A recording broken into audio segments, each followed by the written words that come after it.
হজ যখন ফরজ হলো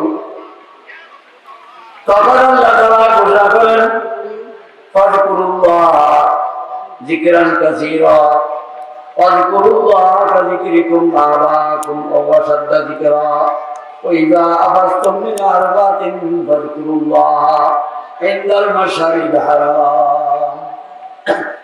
মাশারিল হারাম মুজদালিফার মধ্যে তোমরা যেভাবে বাপ-দাদার গৌরব অহংকারে জমিনকে কি করো, জমিনকে উৎফুল্ল করে দাও, জমিনের মধ্যে যেভাবে গান বাদ্য বাজনা রচনা করো, ওইভাবে এর থেকে আরো বেশি আল্লাহর জন্য যে আমি আল্লাহ রাব্বুল আলামিনের স্মরণ করো। ফাযকুরুল্লাহ ইনদাল মাশারিল হারাম কাযিকরিকুম আবাকুম ওয়া আশাদ্দা যিকরা।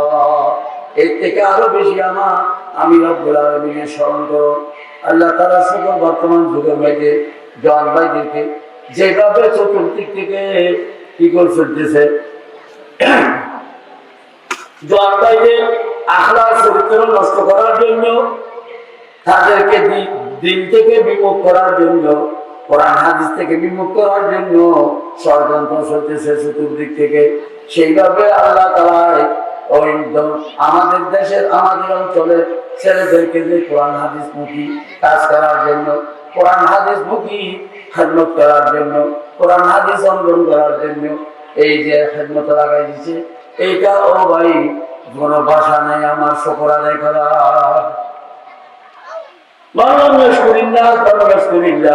আল্লাহ বান্দার শুকর না করলে বলে আল্লাহ আল্লাহ শুকর আদায় করে না।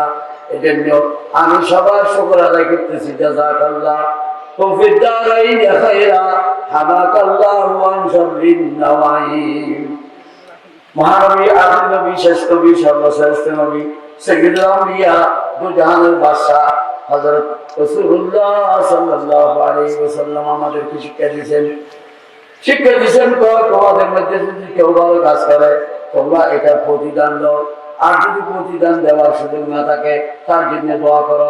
দোয়া কিভাবে করবে সেটাও শিখিয়ে দিয়েছে। জাযাকাল্লাহ বলো, জাযাকাল্লাহু মিন দারিন খায়রা হামাকাল্লাহু আন শাররিন নাওয়াইম। আল্লাহ তাআলা সকলকে আসমান জমিনের যত রকমের মুসিবত আছে সব মুসিবত থেকে আল্লাহ তাআলা যেন রক্ষা করে। আমরা দোয়া করতেছি সব ফিতনার থেকে যেন এই যুবকদেরকে, জওয়ান ভাইদেরকে, মহল্লাবাসীদেরকে হেফাজত করে। জাযাকাল্লাহু মিন দারাইন খায়রা হামাকাল্লাহু আন শাররিন নাওয়াইম। ও ভাই, কাজটা করতেছেন খুব ভালো কথা। কাজের রু কি? রু রু রু রু রু হেলিকপ্টার, রকেট, বাস, ট্রেন, এই যে সব জাহাজ, ট্রেন, আকাশ পথে, জল পথে, আকাশ পথে, জল পথে, যেখানে চলুক না কেন চলার জন্য একটা স্টিম লাগে বলে, স্টিম এটা বলে তেমন আমল আল্লাহ তাআলার দরবারে উঠার জন্য একটা স্টিমের জরুরত আছে। সেই স্টিমকে বলে নিয়ত দেওয়া হয়। আমি একটা হাদিস শরীফ, একটা হাদিস শরীফ আয়াতের এই স্টিম ইবাদতের নামাজ, দোয়া, তাসবিহ, তাহলিল, জিকির, আজকার যত করবেন সবগুলোর স্টিম হলো এই নিয়ত যদি সাফ হয় তাহলে আল্লাহ দরবারে কবুল হবে। নিয়ত যদি সাফ নষ্ট হয়ে যায়, যদি বরবাদ হয়, নিয়ত যদি শতবদল হয় তাহলে এই জিনিস আল্লাহ দরবারে পৌঁছবে না। সব ইবাদতের রূহ যে আয়াত দিয়া বর্ণনা করছে, এই আয়াত আপনাদের সামনে তেলাওয়াত করছি। হযরত ইব্রাহিম আলাইহিস সালামে বর্ণনা করছেন, ইন্না সালাতি ওয়া নুসুকি ওয়া মাহইয়ায়া ওয়া মামাতি লিল্লাহি রাব্বিল আলামিন। আমার নামাজ, আমার হজ, আমার মরণ, আমার জীবন সবগুলি যেন আল্লাহর জন্য হয়ে যায়।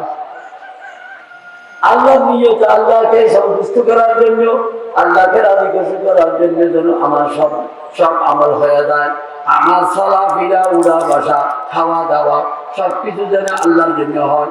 ইন্না সলাতি ওয়া নুসুকি ওয়া মাহইয়ায়া ওয়া মামাতি লিল্লাহি রাব্বিল আলামিন। একমাত্র আল্লাহর জন্য আমার সবকিছু। ভাই, আমি সবকিছু করতেছি আল্লাহকে রাজি খুশি করার জন্য, কোন বান্দাকে রাজি খুশি করার জন্য না। কোন সংগঠনকে, কোন সংস্থাকে, কোন ফুজুবাদকে, কোন ব্যক্তিকে রাজি করার জন্য না, একমাত্র আল্লাহকে রাজি খুশি করার জন্য। রাজি খুশি করার জন্য আমার ইবাদত করতেছি।